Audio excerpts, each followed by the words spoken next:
Reddick is on the Eagles. This offseason, he was traded to the New York Jets, and now reports are that he is officially requesting another trade to get out of New York because he wanted a long-term deal, and the Jets decide, as of right now, that doesn't look like they want to give that to him. However, a statement was released about 10 minutes ago from the general manager of the Jets, Joe Douglas, saying that we have informed Hassan that we will not trade him. He is expected to be here with his teammates and that he will continue to be fine per the CBA. He does not report since the trade discussions back in March. We've been clear, direct, and consistent with our position. Our focus will remain on the guys we have here as we prepare for the regular season. Hassan Reddick, 60-1 right now at BetMGM to win Defensive Player of the Year. Jets are 20-1 to win the Super Bowl and 10-1 to win the AFC. So, Ken, your initial thoughts here as you dissect this whole Hassan Reddick situation?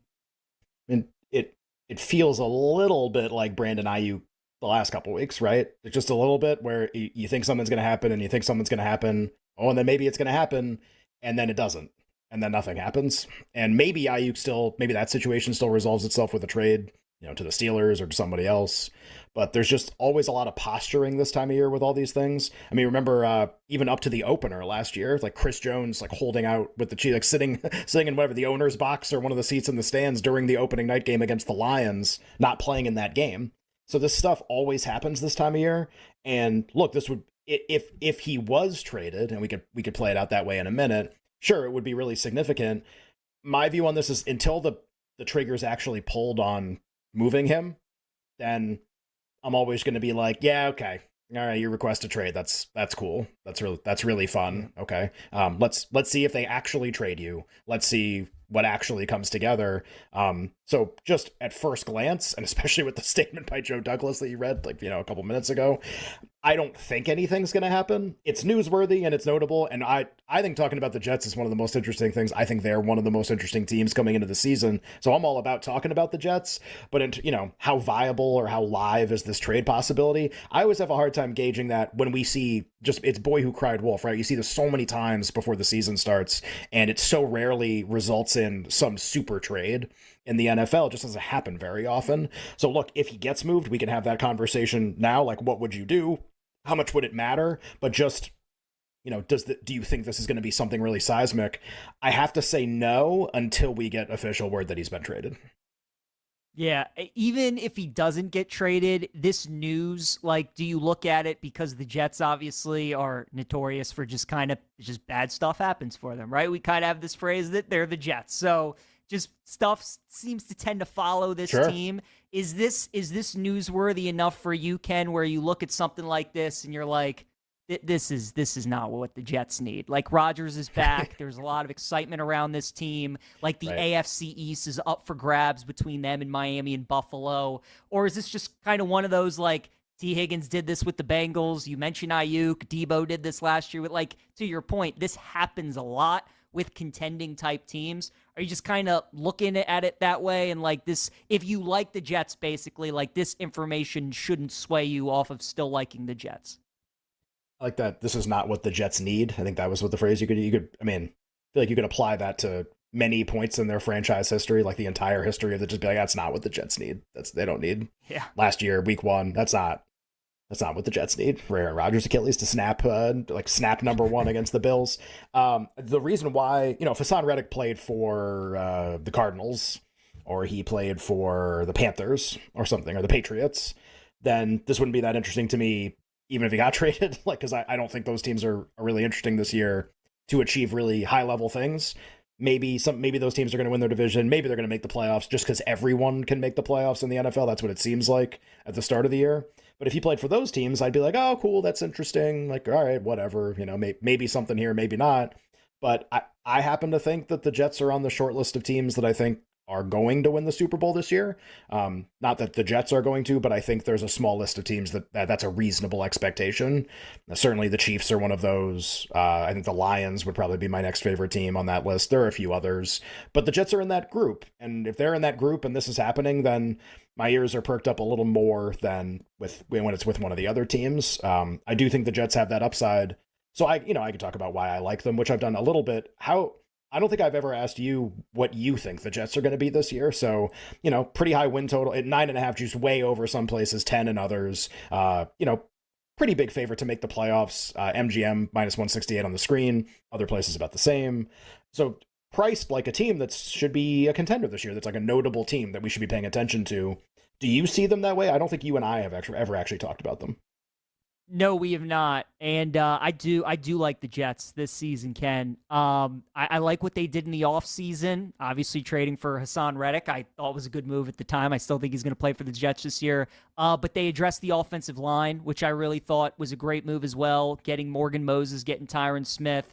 They drafted Fashanu out of Penn State as well. Just giving themselves depth on the O-line, which they really haven't had in a while. Brees Hall's amongst one of the best backs in football. Garrett Wilson's a really good wide receiver. That defense, as we know, is top 5. They're really, really good. Rodgers back into the swing of things.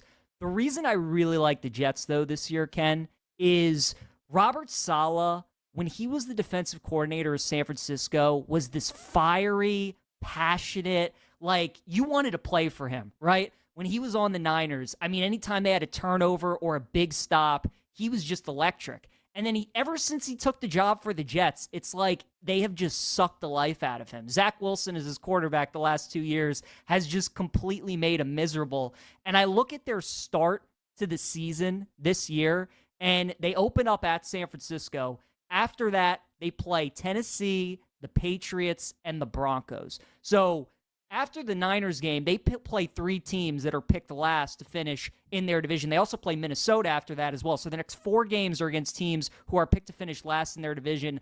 I think the Jets, Ken, it's so imperative for them to start fast this year because Rodgers, obviously what happened last year, because Saleh needs to get his mojo back. They need to start winning games. They need to feel good about themselves. So, with the NFL, I don't really take into consideration schedules as much as I would maybe in college football. But I think for the Jets, that week 1 game against San Francisco, I actually think there's a chance they can win that game. And then the way that it sets up for them the next 4 weeks, and then you get Buffalo at home, and they've always played the Bills well at home at MetLife. So the start, I think, is imperative. I think they're going to win games, and Saleh's gonna start kind of getting some of that energy that we got that he had when he was in San Francisco. And then the moves that they made from a player personnel point. I do like the Jets this season. I think they're going to make the playoffs. I think they're going to win that division. I don't know if I'd pick them to win the AFC, but this is a team that I'm high on. I like the Jets. Anytime I'm in because you and I, we do media appearances, radio hits, you talk to a lot of different people who haven't heard your opinion before.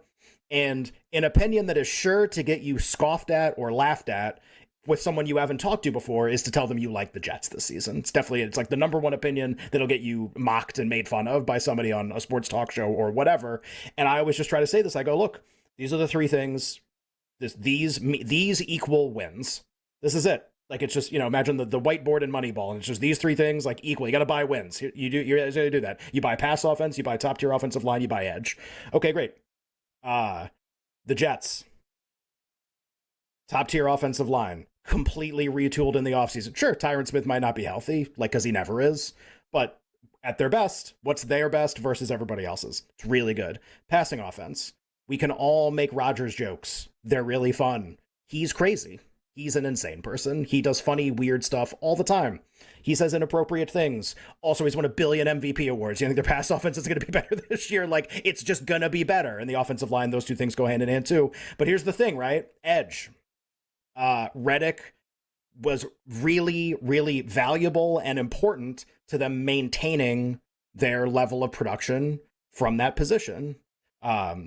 Lost a prominent edge player, Huff, in the offseason, but still have a number of great defensive players. Team is lights out defensively, but Reddick's important. So when you start messing with one of the 3 pillars, then I get nervous. This is with Ayuk and the Niners. It's the same thing. You're going to mess with the pass offense part of the Niners by trading Ayuk. Okay, then I'm going to get more nervous about you winning games because it's not going to be as good. You're messing with one of the pillars. Don't do that. And with the Jets, it's the same thing. You're going to trade Reddick. Great. One of those, now that pillar's a little shaky. Now what if Rodgers isn't quite as good? Okay, now what if Tyron Smith's hurt too? Well, now you got problems. They got fires all over the place. Now you got no pillars. Now you got nothing. So this, when you start going at some of that core stuff, which is what a Reddick trade would do, yeah, it's concerning, but I don't think they're going to trade him. So that's kind of the, like, if they did trade him, it's really significant, I think. I think it affects how many wins they could potentially have in the regular season, it affects their ceiling, all that stuff. But in terms of why I think both of us like the Jets, it's the three pillars. They have the chance to be good at all. Very few teams have the chance to be good at all three. They're one of them. And for that reason, I really hope they keep Reddick, because I would really like to bet them in a lot of ways this year.